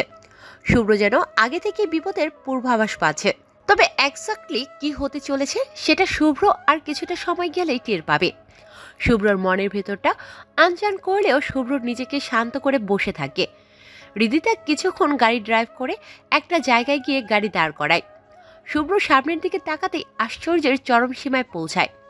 শুভ্রর মনের মধ্যে চলতে থাকা খসমচানিটা মাত্রা আরও বেড়ে যায়। রিদিতা শুভ্রকে হাইফাই এক রেস্টুরেন্টে নিয়ে এসেছে। শুভ্রর অকেজো হয়ে থাকা মস্তিষ্কে আরও বেশি ফাটা পড়ে। শুভ্র বুঝে উঠতে পারছে না রিদিতা তাকে এখানে কেন নিয়ে এসেছে। রিদিতা গাড়ি থামিয়ে শুভ্রকে নিয়ে রেস্টুরেন্টের ভিতরে চলে যায়। শুভ্র রিদিতার সাথে রেস্টুরেন্টের ভিতরে প্রবেশ করে দেখে এত বড় রেস্টুরেন্টের মধ্যে সে এবং রিদিতা আর রেস্টুরেন্টের ওয়েটাররা ছাড়া আর কেউ নেই। শুভ্র যথারীতি আরও অবাক হয়ে যায়, তবে সে রিদিতার কাছ থেকে কোনো প্রকার উত্তর খোঁজার চেষ্টা করে না। রিদিতা শুভ্রকে সঙ্গে করে রেস্টুরেন্টের ভিতরে নিয়ে যাওয়ার পর শুভ্রকে নিয়ে একটা টেবিলে বসে। দুজনে বসার খানিক বাদেই রেস্টুরেন্টের একজন ওয়েটার তাদের কাছে আসে। রিদিতা সেই ওয়েটারটাকে চোখের ইশারায় কিছু একটা বলে। ওয়েটার সাথে সাথে সেখান থেকে চলে যায়। কিছু সময় পর অনেক রকমের খাবার নিয়ে সেই ওয়েটার রিদিতার সামনে দ্বিতীয়বারের মতন হাজির হয়ে খাবারগুলো টেবিলের ওপরে পরিবেশন করে। সেই সাথে রিদিতার হাতে একটা কাগজ দিয়ে সেখান থেকে চলে যায়। রেস্টুরেন্টের ওয়েটারটা চলে যাওয়ার পর রিদিতা কাগজটা আকাশের দিকে ঘুরিয়ে ধরে। ওয়েটারের দেওয়া কাগজটার মধ্যে বড় করে সরি লেখা। রিদিতার এসব কর্মকাণ্ড দেখে শুভ্রর পক্ষে এবার আর চুপ করে থাকা সম্ভব হয় না। সে রিদিতাকে বলে, এইসব কি? আসলে শুভ্র, আমার দুর্ব্যবহারের জন্য আমি তোমার কাছে ক্ষমা প্রার্থী। তোমার অফিসে আজকে আমি যা করেছি সেই সব করা আমার মোটেও উচিত হয়নি।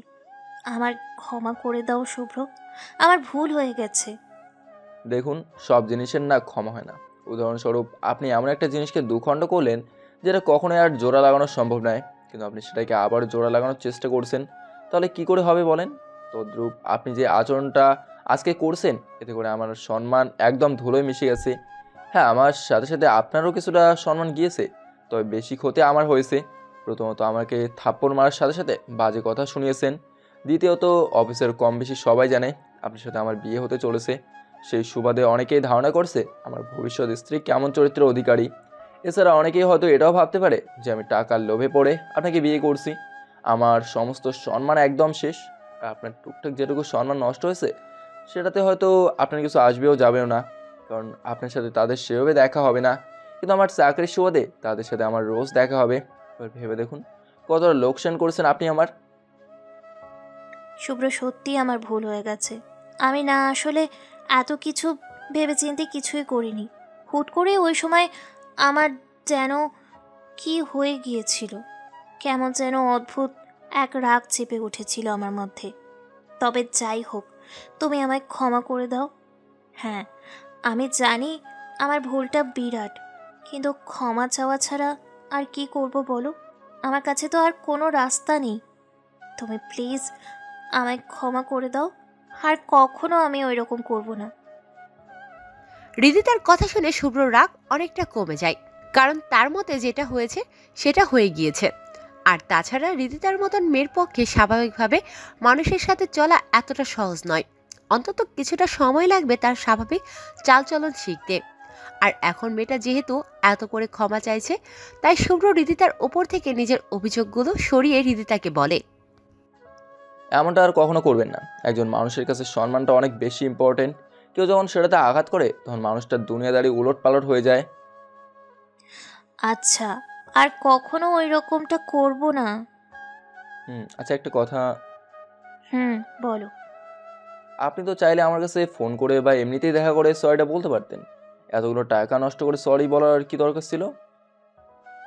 কারণ তোমাকে আমি অসংখ্য মানুষের সামনে অপমান করেছি, বলা চলে সেখানে ছোটোখাটো এক প্রকারের একটা আয়োজনের মতোই মানুষ ছিল, তাই তোমাকে এভাবে আয়োজন করে সরি বলেছি। ও আচ্ছা, আর একটা ছোট্ট প্রশ্ন। এত বড় রেস্টুরেন্টে কি আমরা দুজন ছাড়া কাউকেই তো দেখতে পাচ্ছি না? আপনি হয়তো পুরো রেস্টুরেন্ট বুকিং দিয়েছেন, তাই না? পুরো রেস্টুরেন্ট বুক করে দিয়েছি আমি। এইবার তোমার কাছে আমার কিছু প্রশ্ন আছে। জি, বলেন।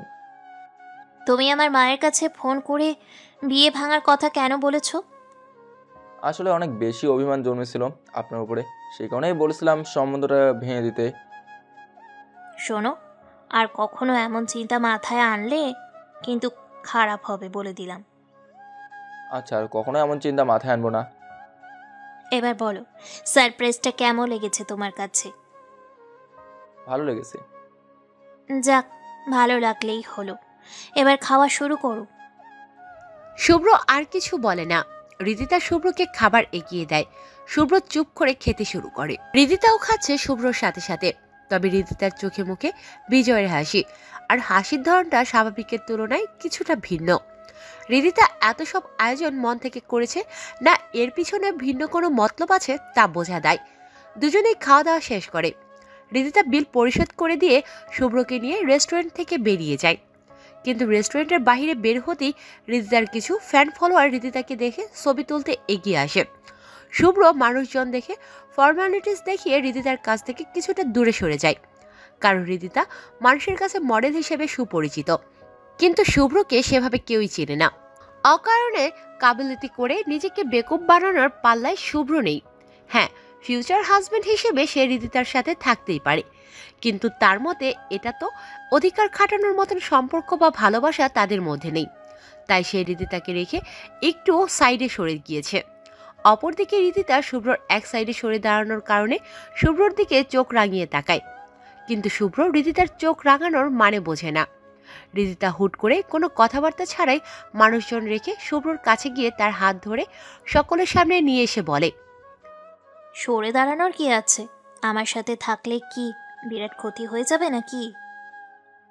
না মানে আসলে আসলে কি? শোনো, একদম বেশি কথা বলবে না, আমার সাথেই থাকো তুমি। শুভ্র রিদিতার আচরণে আবারও অবাক হতে বাধ্য হয়। রিদিতার এতটা পরিবর্তন শুভ্রকে বেশ ভাবাচ্ছে।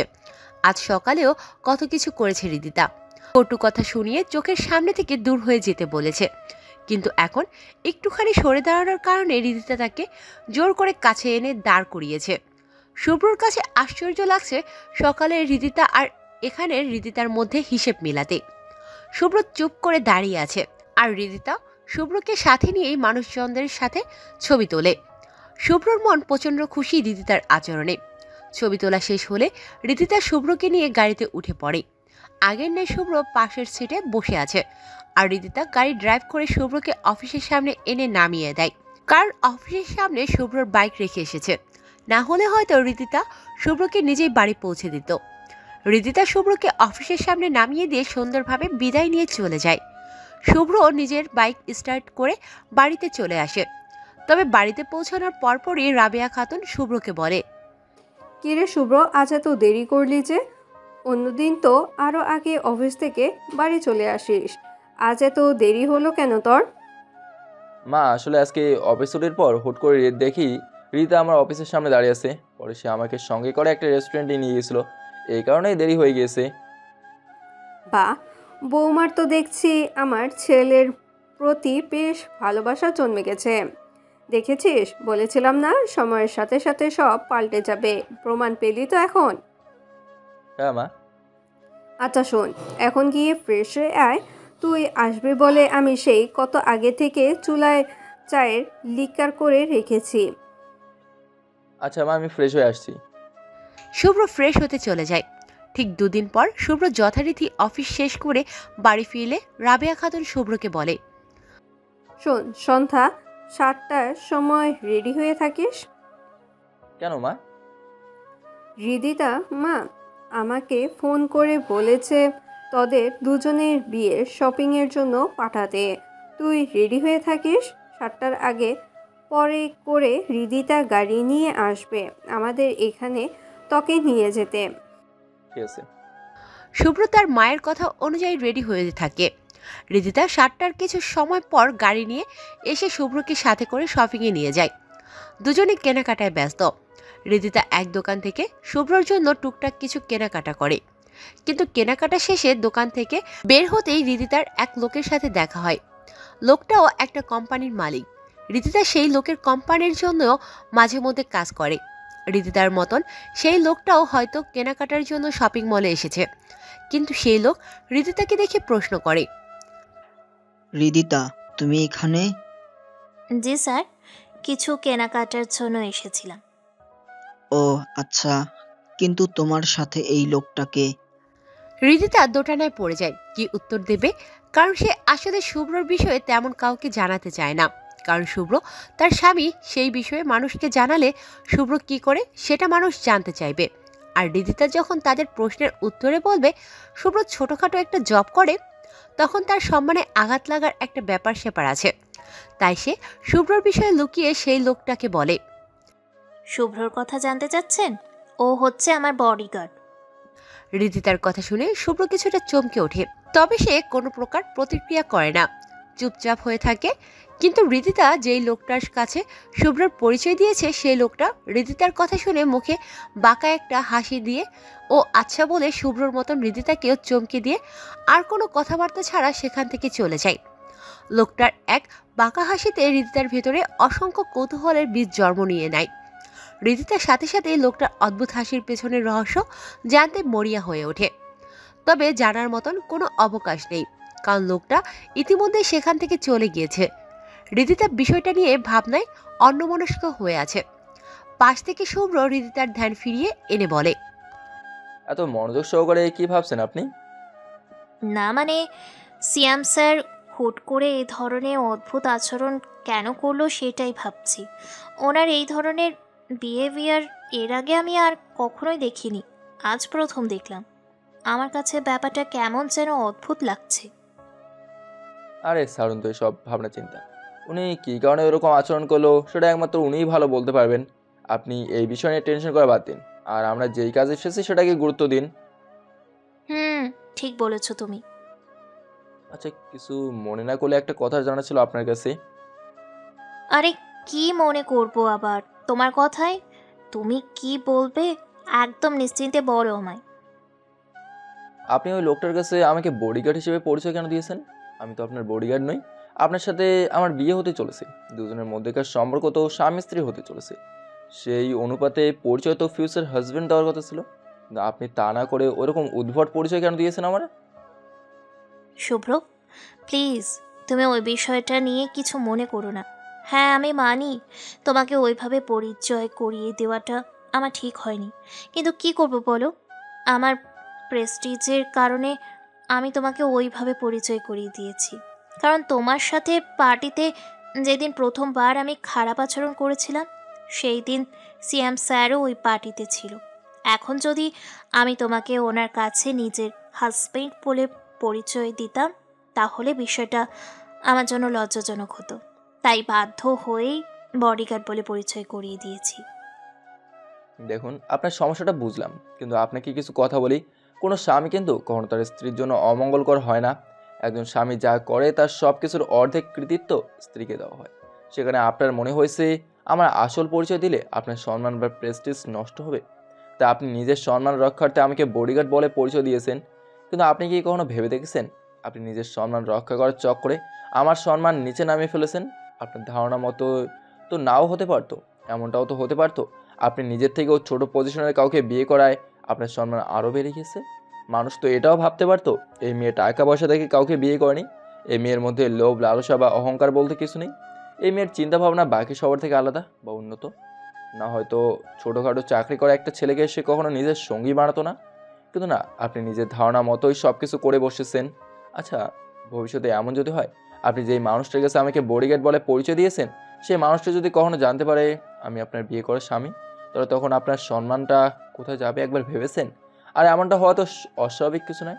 আপনার সাথে বিয়ে যেহেতু হচ্ছে, লোকজন তো আমাদের সম্পর্কের কথা জানবেই, তাই না? তখন আপনি কি উত্তর দেবেন এসবের? শুভ্র, প্লিজ তুমি মনে কষ্ট নিও না। আর আমার কাছে তোমার একটা কথাও উত্তর নেই, কারণ সত্যি এটাই, আমি নিজের সম্মান বাঁচাতে আরও বড় ভুল করতে বসেছি। একে তো তোমায় ছোট করে ফেলেছি, দ্বিতীয়ত ভবিষ্যতে কিছু ঘটলে সেটার পরিপ্রেক্ষিতে কিছু বলার মতো রাস্তাও বন্ধ করে ফেলেছি। দেখুন, এখনও সময় আছে সব কিছু শুধরে নেওয়ার। এখনও কিন্তু আপনার আর আমার বিয়ে হয়নি, আর না আমাদের এই বিয়ের বিষয়ে তেমন কেউ জানে। আপনি চাইলেই কিন্তু বিয়েটা ভেঙে দিয়ে নিজের সমস্যার সমাধান 1 মিনিটেই করে ফেলতে পারেন। আমার কোনো ইচ্ছে নেই কারণ জীবনের সমস্যা হয়ে দাঁড়ানোর, আর না সম্মান ছাড়া কোনো জায়গায় গিয়ে অবস্থান করার। শুভ্র, একদম বাজে কথা বলবে না। হ্যাঁ, আমি ভুল করেছি। আমার মোটেও উচিত হয়নি নিজের সম্মানের কথা ভাবতে গিয়ে তোমাকে ছোট করাটা। আমি সেই কারণে মনের অন্তঃস্থল থেকে ক্ষমা চাচ্ছি।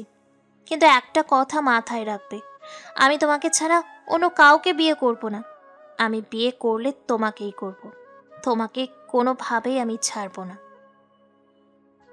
দেখুন, আপনি অন্য কাউকে বিয়ে করবেন না সেটা বুঝলাম, কিন্তু আমারও তো একটা সম্মান আছে, তাই না? হয়তো আপনার মতন এত বড় মাপের মানুষ নই আমি, তবে কিছুটা হলেও তো আমার সম্মান আছে। এভাবে সম্মান নষ্ট করে সম্পর্ক করা আমার মতে যুক্তিসঙ্গত না। শুভ্র, আমার ভুল হয়েছে, আগামীতে আর এরকম ভুল হবে না। আমি আগামী থেকে এই বিষয়টা নিয়ে সতর্ক থাকব।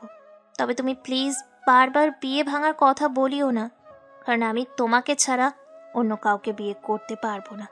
আমি অনেক কিছুর পর নিজের সাথে যুদ্ধ করে তোমার উপরে মন বসিয়েছি। এখন এই অবস্থায় আমার তোমাকে ছাড়া অন্য কাউকে বিয়ে করার প্রশ্নই আসে না। ঠিক আছে, যেহেতু অনুতপ্ত হয়েছেন তাই আর কথা লম্বা করলাম না। তবে আমার সম্মানের কথাটা একটু খেয়াল রাখবেন। আমি চাই সম্মানের সহিত বাঁচতে। অবশ্যই খেয়াল রাখবো। আগামীতে এমন ভুল আর কখনো হবে না। ঠিক আছে, এবার চলুন বাকি শপিংটা সেরে নেই। হৃদিতা আর কিছু বলে না। শুভ্রর কথায় মুখের ভঙ্গিমায় সম্মতি জানায়। তবে সে মনে মনে ঠিক করে বিয়েটা একবার হোক, তারপর সে শুভ্রকে দেখে নেবে।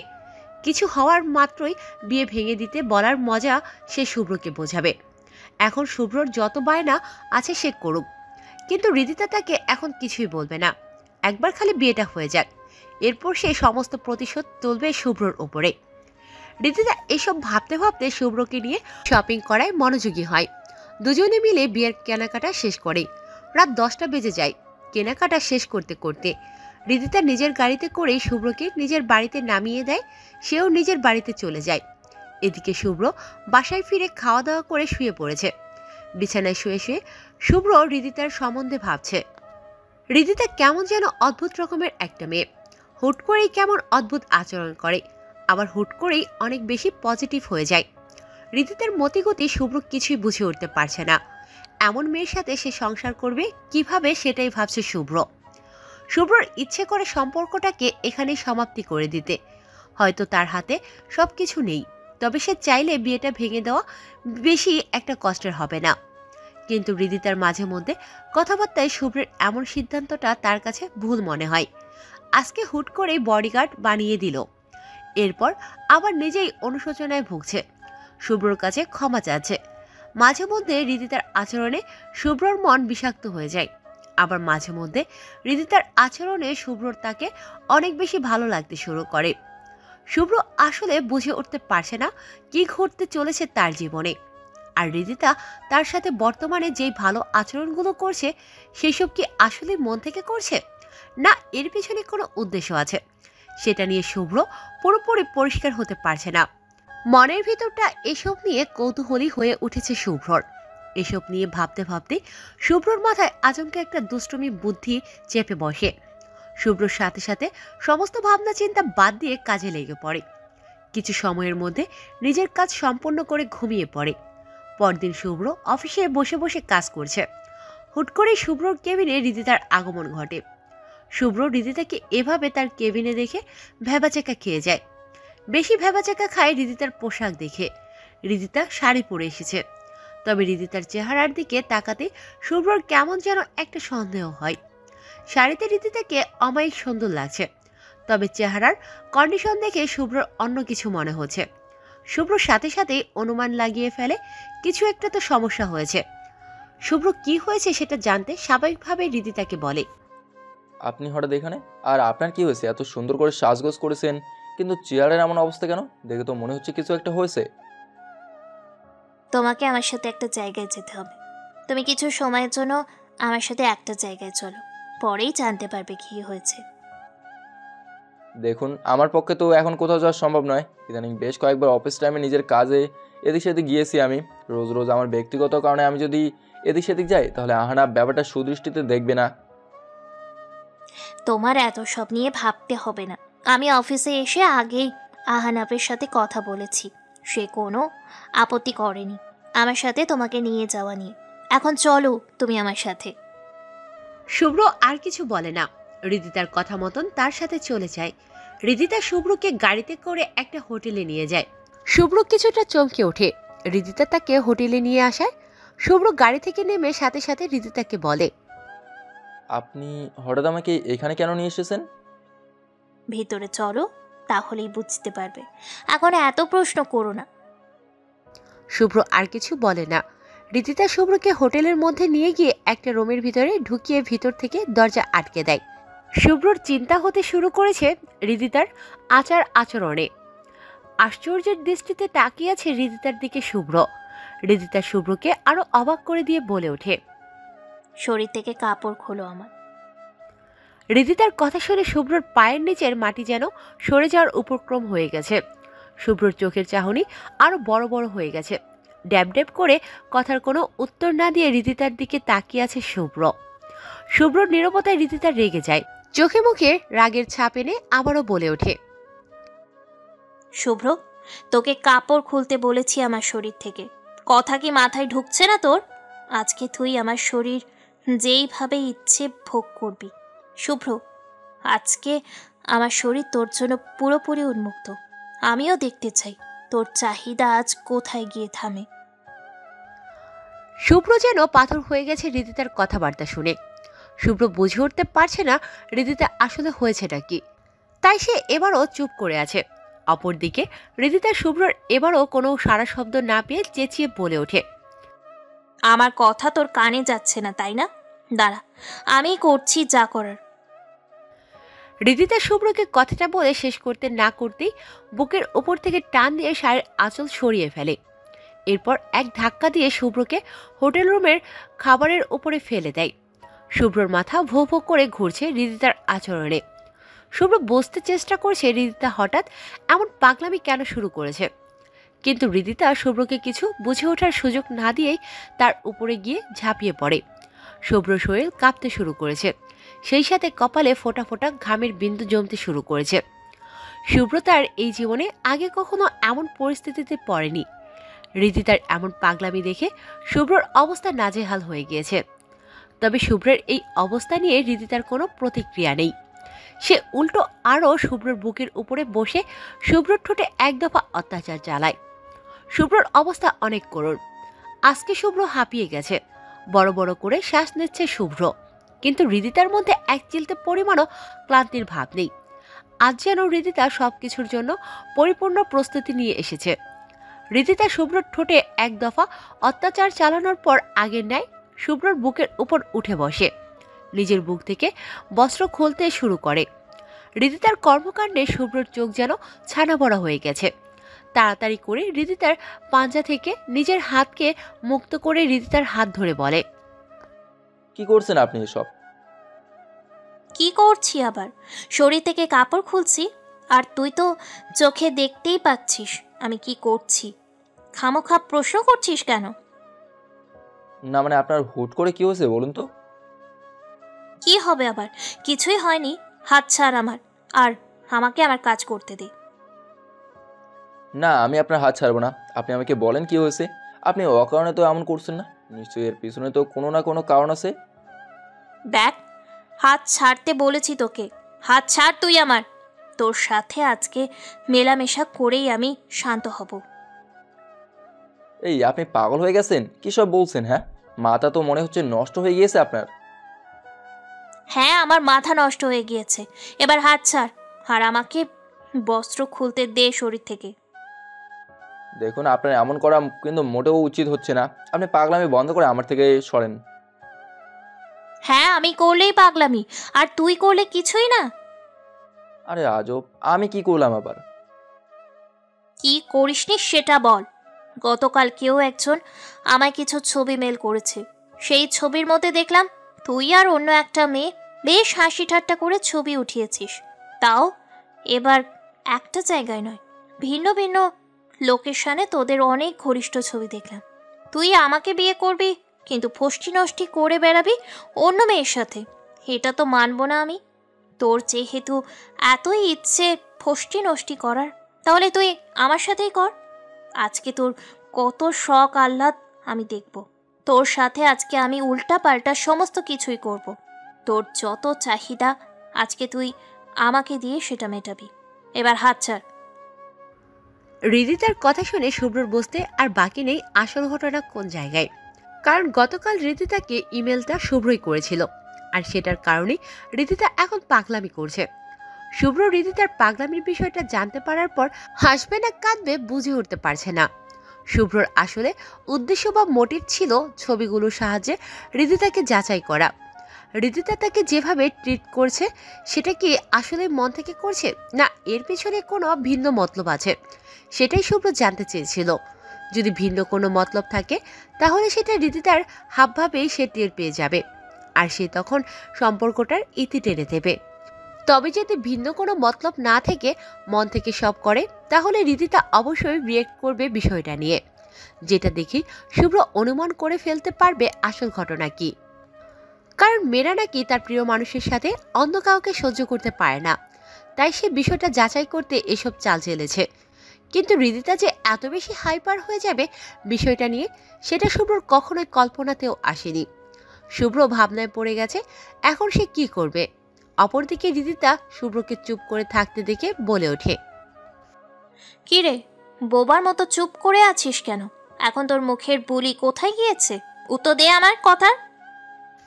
শুভ্র এবারও কোনো উত্তর না দিয়ে হাসতে শুরু করে। শুভ্রকে উত্তর দেওয়ার বদলে হাসতে দেখে হৃদিতার মেজাজ যেন চূড়ায় উঠে যায়।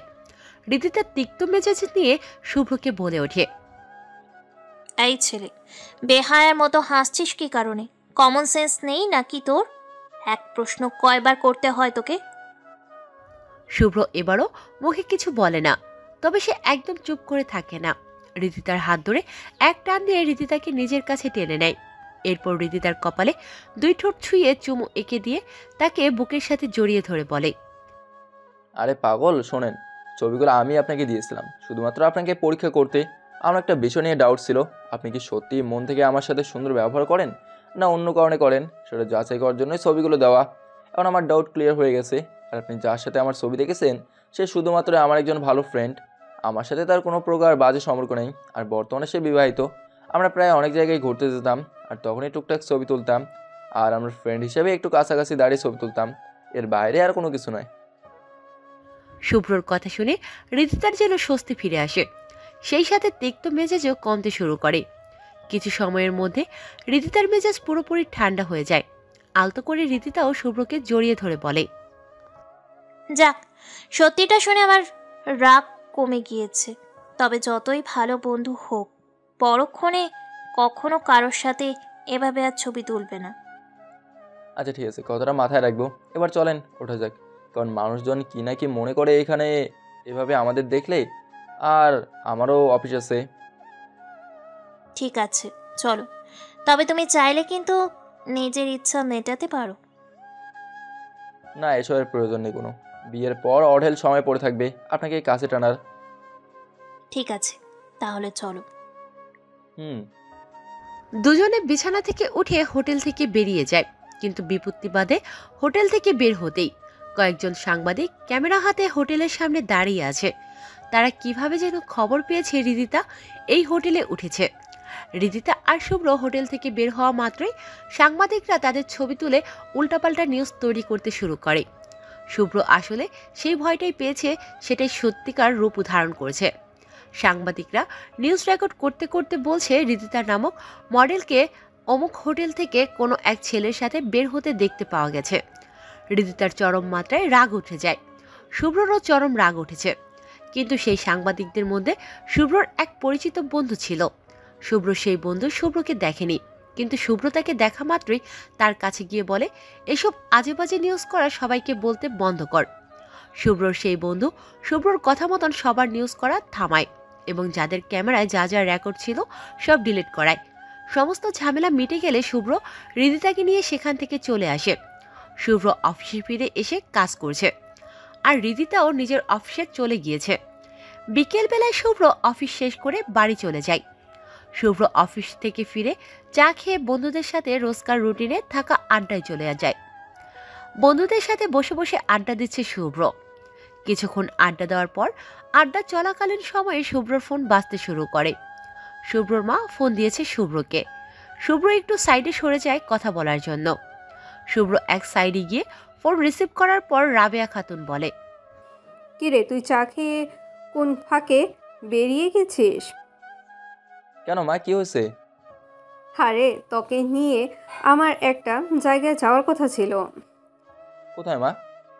হৃদিতার জন্য স্বর্ণ কিনতে। অবশ্য আমার পুরনো কিছু জিনিস আছে, সেসব আমি হৃদিতাকে দিব বলে ভেবেছি, কিন্তু তারপরেও ঠিক করেছি নতুন করে কিছু জিনিস হৃদিতাকে আমি বানিয়ে দিব। তুই শোন, বাসার সামনে চলে আয়, আমি আর কিছু সময়ের মধ্যে বের হব, এরপর তোর সাথে নিয়ে জিনিস বানাতে যাব। ঠিক আছে মা, আমি আসছি। শুভ্র আড্ডা থেকে বিদায় নিয়ে বাড়িতে চলে যায়। খানিক বাদে মা ছেলে দুজন মিলে বের হয়। শুভ্র একটা সিএনজি করে তার মাকে একটা শপিং মলে নিয়ে যায় হৃদিতার জন্য জুয়েলারি কিনতে। শুভ্রর যদিও বা বাইক আছে, কিন্তু তার মা বাইকে চড়তে ভয় পায়। সে কারণে শুভ্র বাইক রেখে সিএনজি করেই তার মাকে নিয়ে গিয়েছে। রাবেয়া খাতুন প্রচণ্ড এক্সাইটেড ছেলের বইয়ের জন্য স্বর্ণ কিনবে সেটা নিয়ে, কিন্তু হুট করেই তিনি শপিং মলের ভিতরে কিছু একটা দেখে বিস্মিত হয়ে যায়। হাসি খুশি চেহারায় যেন মুহূর্তের মধ্যেই অমাবস্যা নেমে এসেছে রাবেয়া খাতুনের। পাশ থেকে শুভ্র তার মাকে এমন স্তম্ভিত হয়ে দাঁড়িয়ে পড়তে দেখে প্রশ্ন করে, মা কি হয়েছে তোমার, হঠাৎ এইভাবে দাঁড়িয়ে পড়লে যে? উপরের দিকে দেখ। শুভ্র তার মায়ের কথায় উপরের দিকে তাকায়, কিন্তু তার নজরে সে আকস্মিক কিছুই দেখতে পায় না।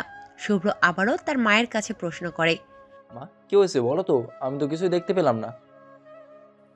এই দেখ, শপিং মলে উপরের তলায় কোনার দিকে রীতিতা কতগুলো ছেলের সাথে একা দাঁড়িয়ে দাঁড়িয়ে আড্ডা দিচ্ছে। শুভ্র তার মায়ের কথা অনুযায়ী লক্ষ্য করে দেখে রিদিতা সত্যি সত্যি কিছু ছেলের সাথে দাঁড়িয়ে দাঁড়িয়ে আড্ডা দিচ্ছে। এতগুলো ছেলের মাঝে রিদিতা একা একটা মেয়ে হয়ে দিব্যি তাদের সঙ্গে গল্পগুজব করছে। শুভ্রর চেহারায় মলিনতা চলে আসে। কথায় আছে না, কিছু জিনিস ধারে নয় ভাড়েও কাটে। পুরুষ মানুষও ঠিক একই রকম, তারা সব রকম ভার সহ্য করতে পারে, একমাত্র খালি প্রিয় মানুষের দেওয়া ধারালো আঘাতের ভার ছাড়া। শুভ্র চুপ হয়ে যায়, কিন্তু রাবেয়া খাতুন বলে ওঠে, শুভ্র, এখন আমার মনে হচ্ছে আমি হয়তো হৃদিতাকে তোর বউ করতে চেয়ে বিরাট বড় কোনো ভুল করতে চেয়েছি, কারণ আমার বাড়ির বউ এতগুলো ছেলের সাথে দাঁড়িয়ে দাঁড়িয়ে নির্দ্বিধায় এভাবে আড্ডা দিবে, সেটা কখনোই হতে পারে না। মা সবাই তো আর একরকম হয় না, তোমার পছন্দ একরকম, রীতিতার পছন্দ আরেক রকম, দুজনের পছন্দে তো তুমি সেভাবে মিল পাবে না। যাক মা, ছাড়ো এসব, আর চলো আমরা যেটা করতে এসেছি সেটা করি। দেখ শুভ্র, তুই বিষয়টা বাদ দিলেও আমি দিব না। ফোন লাগা তুই হৃদিতাকে। মা ছাড়ো না এসব।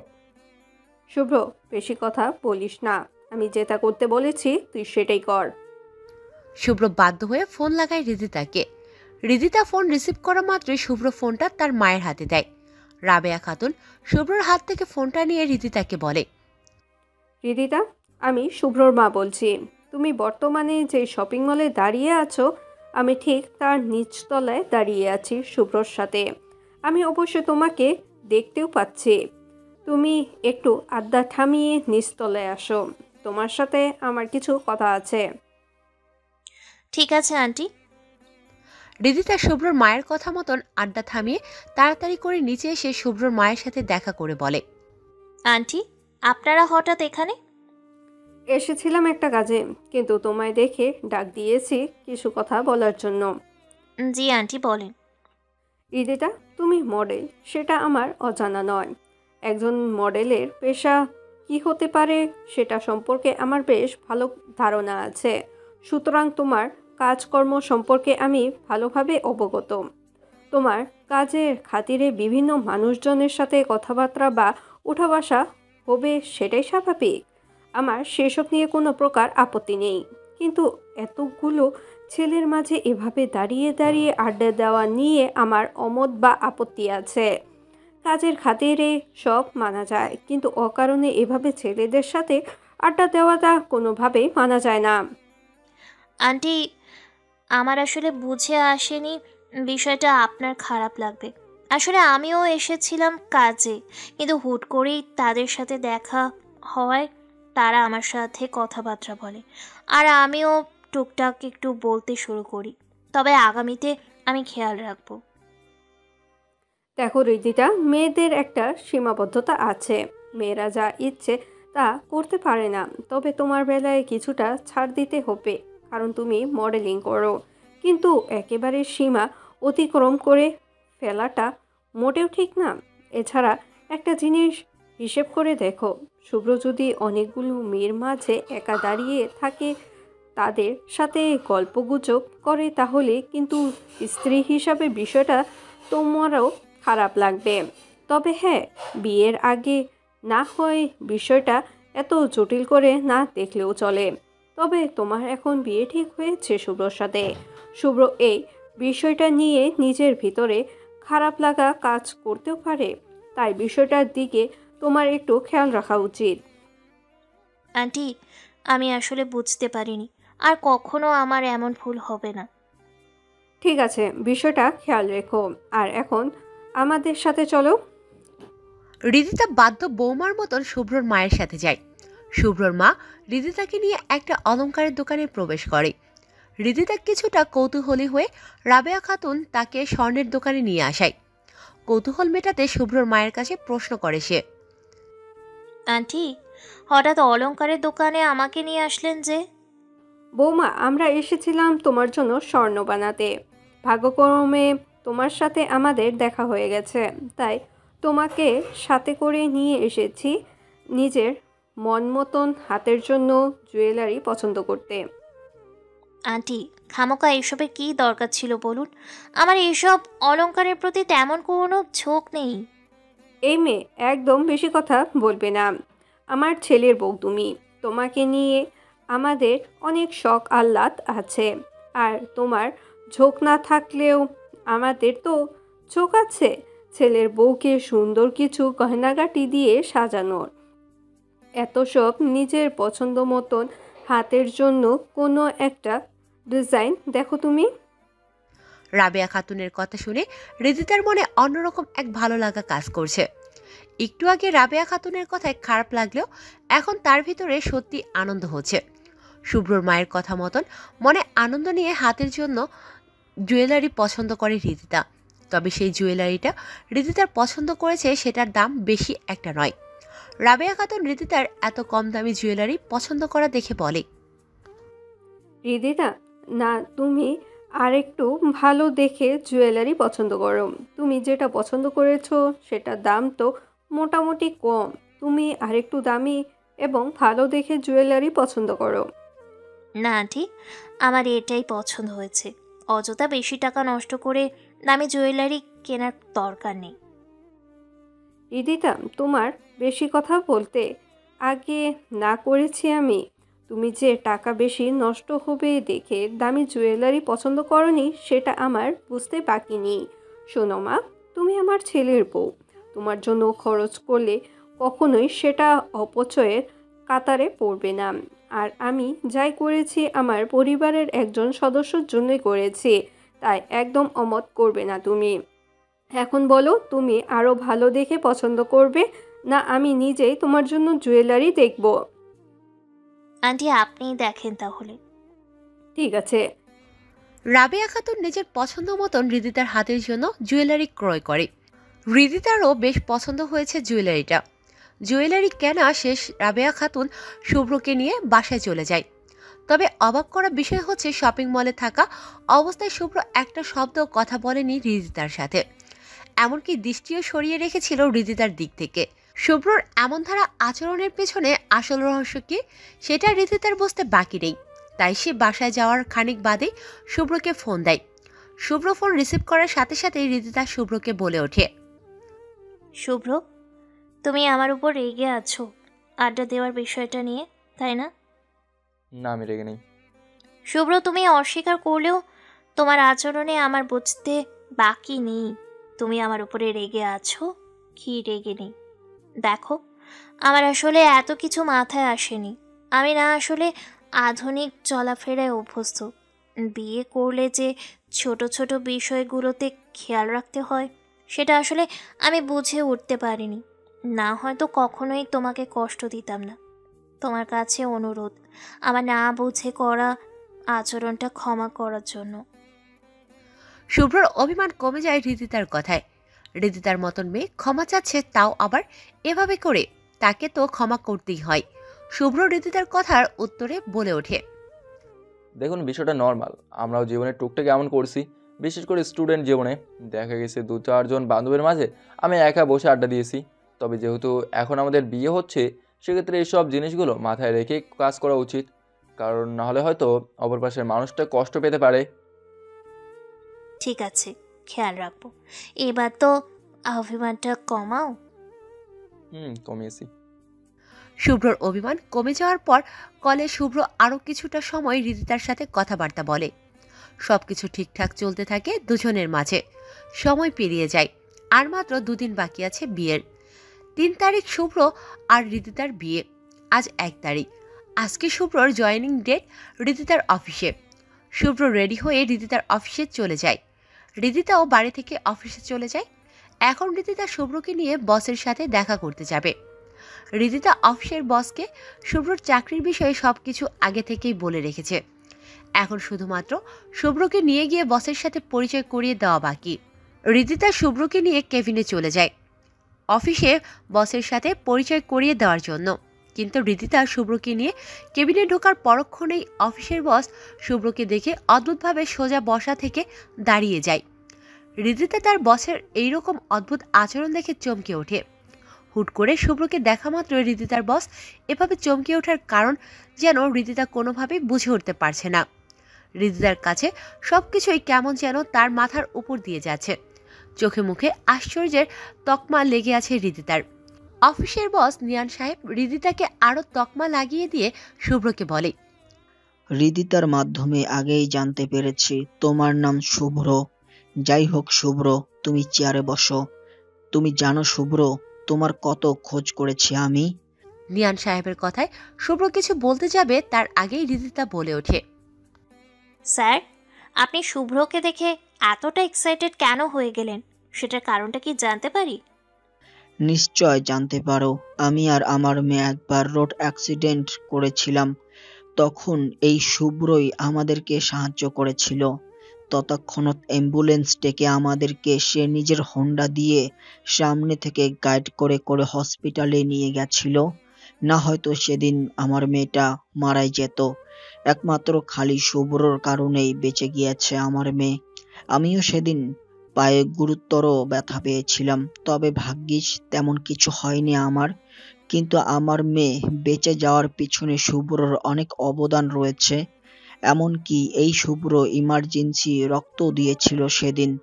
আমি ওই ঘটনার পর সুস্থ হয়ে শুভ্রর অনেক খোঁজ করেছি, কিন্তু তাকে আর খুঁজে পাইনি। আজ ভাগ্যক্রমে তুমি তাকে আমার সামনে নিয়ে এসেছো। ও আচ্ছা, এই ব্যাপার। স্যার, আমি তো আরও ভেবেছিলাম কি নাকি। না, অন্য কোনো কারণ নেই। আর হৃদিতা, ধন্যবাদ তোমাকে ওর সাথে দেখা করিয়ে দেওয়ার জন্য, কারণ সে আমার যে বড় উপকারটা করেছে, আমি হয়তো সেই উপকারের পুরোটা প্রতিদান দিতে না পারলেও কিছুটা হলেও দিতে পারবো। আর শুভ্র, তোমাকেও অসংখ্য ধন্যবাদ আমাকে আর আমার মেয়েকে সেদিন সাহায্য করার জন্য। আমি জানি তুমি হয়তো ধন্যবাদ পাওয়ার উদ্দেশ্য সেদিন কিছু করনি, যা করেছো মানবতা থেকে করেছো।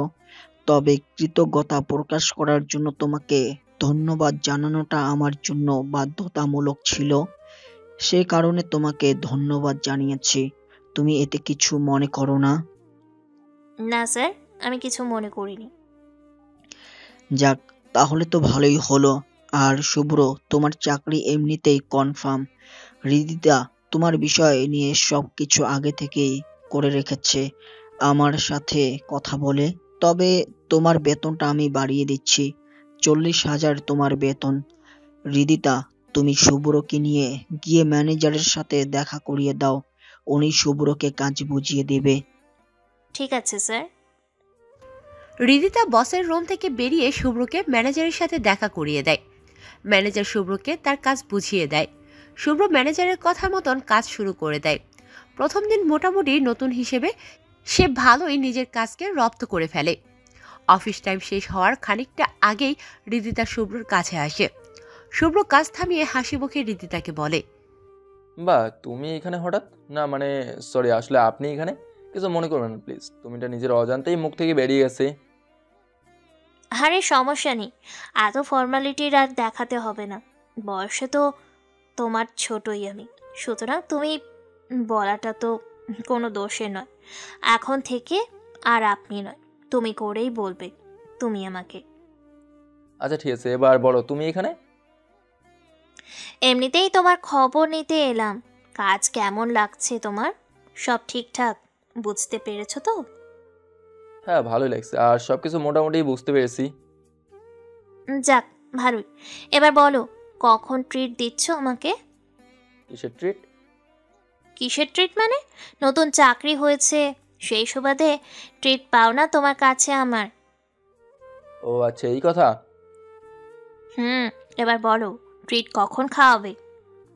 তোমার কখন লাগবে সেটা বলো। অফিস প্রায় ছুটি হওয়ার পথে। অফিস ছুটি হলে না হয় আমাকে নিয়ে গিয়ে ট্রিট দিও। আচ্ছা ঠিক আছে দিব। হৃদিতা আর শুভ্র কথা বলতে বলতেই অফিস ছুটি হয়ে যায়। শুভ্র কথা মতন হৃদিতাকে একটা রেস্টুরেন্টে নিয়ে যায় ট্রিট দেওয়ার জন্য। দুজনের রেস্টুরেন্টে বসে খাবার অর্ডার করে নিজেদের মতন গল্পগুজব করছে। এর মধ্যে রেস্টুরেন্টে শুভ্রর কিছু কলেজ লাইফের বন্ধুও সেই রেস্টুরেন্টে আসে। তারা রেস্টুরেন্টে এসে শুভ্রকে দেখে এগিয়ে আসে কথা বলার জন্য, কিন্তু শুভ্রর সামনে যেতেই তারা হৃদিতাকে দেখে অবাক হয়। শুভ্রর বন্ধুদের মধ্যে থাকা নিয়ান নামক বন্ধুটা শুভ্রকে জিজ্ঞাসা করে, কিরে বন্ধু, উনি মডেলিং করে সেই হৃদিতা না? হুম। তুই ওনার সাথে কি করছিস? কি করছে আবার? রেস্টুরেন্টে খেতে এসেছি, তা তো দেখতেই পাচ্ছিস। না মানে আসলে হিসাব মিলাতে পারছি না দুজনের মধ্যে। উনি একজন সোশ্যাল মিডিয়ার ভেরিফাইড মডেল, আর তুই হলি একজন সাধারণ পাবলিক, কিন্তু তোরা দুজনে একসাথে, মানে হিসাবটা না এলোমেলো হয়ে যাচ্ছে। একটু বুঝিয়ে বলবি প্লিজ? হৃদিতা আমার ফিউচার ওয়াইফ। আমাদের দুজনের বিয়ে ঠিক হয়েছে, আগামী পরশুদিন আমাদের বিয়ে। কি বলছিস রে? এত বড় কাণ্ড কখন করলি তুই? আমি কিছুই করিনি, পারিবারিকভাবে বিয়ে ঠিক হয়েছে। বা বন্ধু, ভালোই তো, ছক্কা মেরে দিয়েছিস তুই।